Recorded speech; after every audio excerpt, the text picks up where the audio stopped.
Bonjour à tous et bienvenue aujourd'hui pour cette vidéo où on va faire du beurre maison avec de la crème. Je vais vous montrer les petites astuces, qu'est-ce qu'on peut ajouter dedans pour faire des petits beurres comme cela. Voilà, donc là on les a moulés pour faire un petit peu joli. Mais je vais vous montrer tout ce qu'on peut faire avec, les différences avec du beurre classique qu'on achète dans les supermarchés. Je vais vous montrer tout ça dans cette vidéo. On commence tout de suite, c'est parti!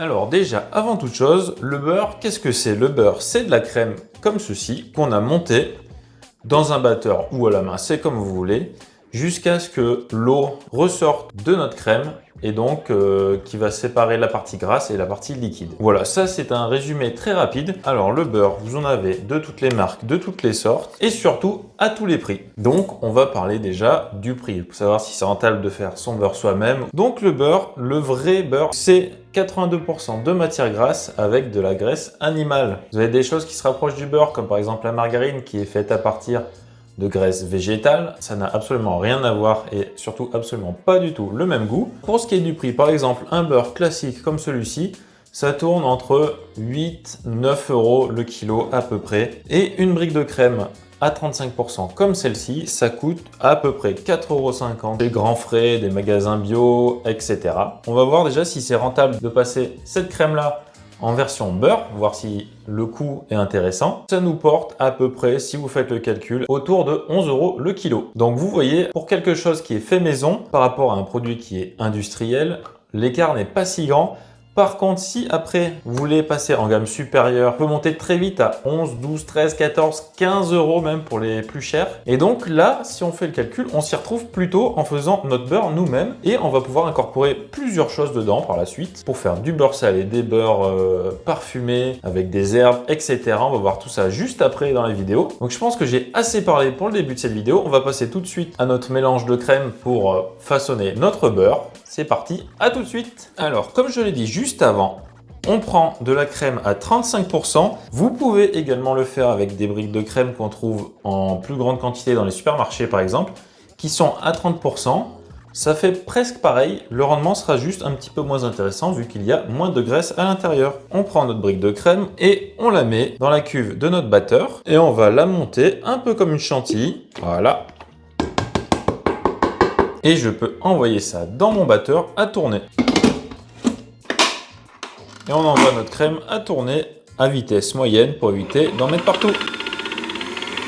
Petite astuce, si votre crème est bien froide, ça va monter bien plus vite. Donc n'hésitez pas à la sortir du frigo au dernier moment pour avoir un meilleur foisonnement de votre crème. Alors, donc là, notre crème est montée en chantilly. Donc voilà, elle a bien foisonné. Donc on peut voir qu'elle est bien montée. Et en fait, tout simplement, l'étape du beurre va consister à continuer de monter la crème. Et vous allez voir, la crème va se mettre à vraiment grainer et à prendre une couleur beaucoup plus jaunâtre. Et à ce moment-là, on va pouvoir baisser et terminer le foisonnement de notre crème. Et l'eau va complètement sortir du beurre. Et à ce moment-là, on pourra passer à l'étape suivante. On continue. Là, ça commence à vraiment jaunir et notre crème commence vraiment à trancher. Vous voyez là vraiment, on commence déjà à avoir une couleur bien jaune pastel un petit peu. Quand on arrive sur la fin, comme c'est le cas maintenant, on n'hésite pas, hein, on remet encore un petit coup de spatule sur les côtés pour que toute la crème soit dans le même état. Donc là, on voit hein, vraiment commencer à y avoir de l'eau au fond de la cuve. Là, nos grains de gras commencent à s'agglutiner, à devenir de plus en plus gros. Et là, vraiment, c'est le moment où il faut baisser absolument parce que sinon, on va en mettre partout.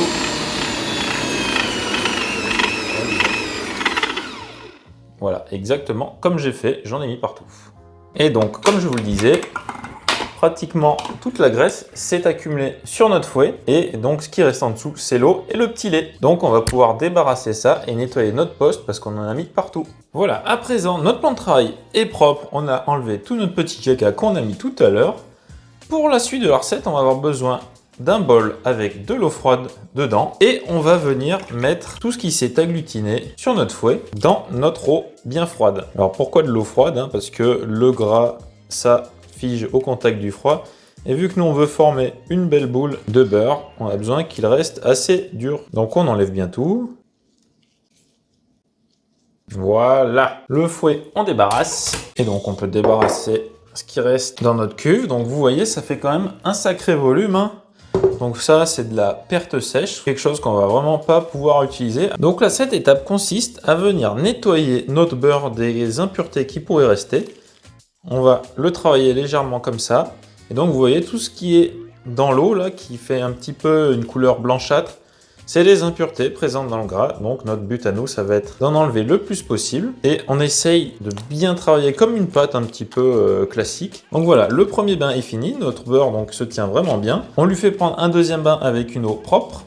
Là, on remet de l'eau propre. On retrempe notre beurre et on le travaille un petit peu. Et là, on peut voir déjà que dans notre deuxième bain d'eau, la couleur de l'eau est presque restée transparente.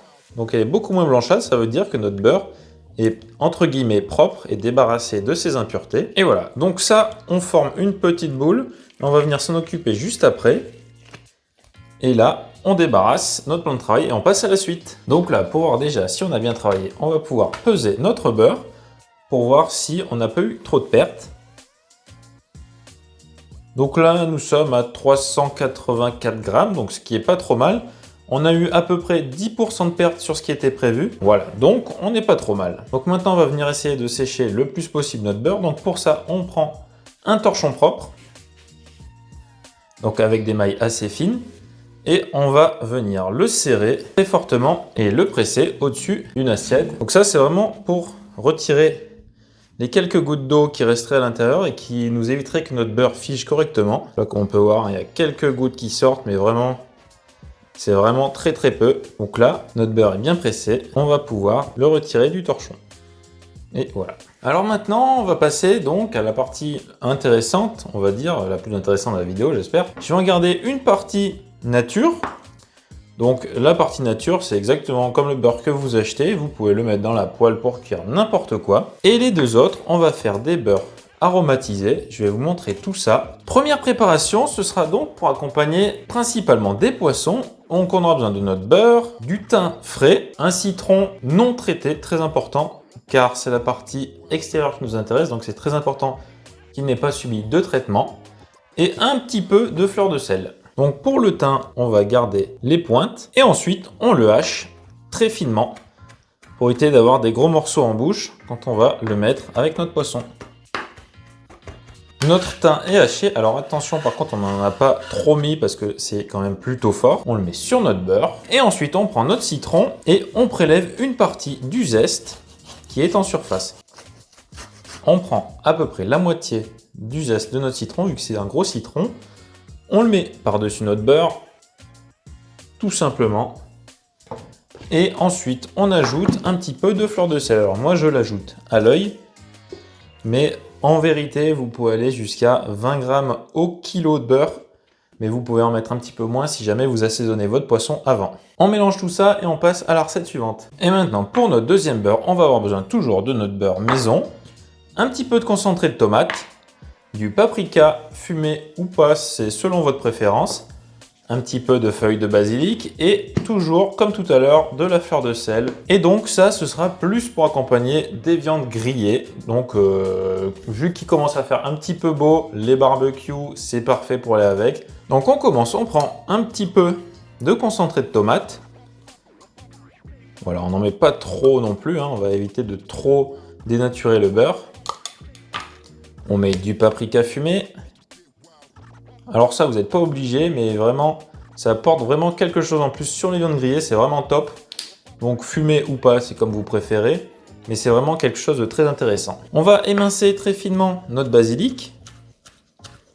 D'ailleurs, j'en profite pour préciser quand même qu'on ajoute des herbes fraîches à notre beurre. Donc ce qui va relativement faire baisser son espérance de vie. Donc vous avez quand même le temps, hein, 2 semaines, 2-3 semaines, c'est bien suffisant. Et après par contre les herbes risquent de s'abîmer un peu trop et donc ça va noircir votre beurre vu que les herbes vont s'oxyder. Et donc autant le manger tant que les herbes sont bien fraîches. Et une petite pointe de fleur de sel, encore une fois. Comme tout à l'heure, on va mélanger à la main. On mélange bien pour incorporer tous nos ingrédients. Donc il faut bien insister, hein, donc vu que le beurre se mélange mal avec des produits humides, il va falloir bien insister pour obtenir quelque chose d'homogène. On met de côté également. Alors maintenant que nos beurres sont prêts, eh bien on peut ou faire des petits boudins dans du film et les laisser au frigo comme ça. Nous, ce qu'on va faire, on va les mettre dans des petits moules en silicone comme ça, assez sympathiques, pour donner un petit côté esthétique à notre beurre, mais c'est vraiment pas obligatoire. On va juste le mettre dans nos moules en silicone. Ça va pouvoir vous rappeler votre enfance quand vous faisiez de la pâte à modeler. On appuie bien pour que ça prenne les formes du moule. On fait pareil avec notre beurre à la tomate. On fait bien prendre dans les angles d'abord. Et on termine avec notre beurre à poisson. L'avantage de ces moules en silicone, c'est que pour les démouler, ça va être extrêmement simple et extrêmement rapide. Ça, on va les faire prendre au congélateur pendant à peu près une demi-heure pour que notre beurre durcisse bien, mais sans qu'il congèle évidemment. Donc on envoie ça au congélateur et on se retrouve juste après pour le démoulage.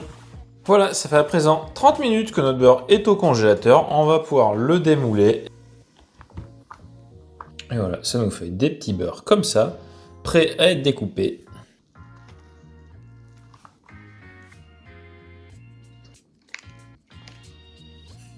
Et voilà, nos beurres sont démoulés. Et donc, on peut voir, ça nous fait des petits beurres sympathiques comme ceci à poser sur la table à découper. Et ce sera vraiment parfait pour accompagner divers plats et diverses recettes. J'espère que cette petite vidéo sur le beurre maison vous aura plu. Maintenant que vous savez comment on fait, vous pouvez l'agrémenter à votre goût, à votre convenance, comme vous voulez, avec les ingrédients que vous voulez. Je vous souhaite une très bonne dégustation. À la prochaine, salut!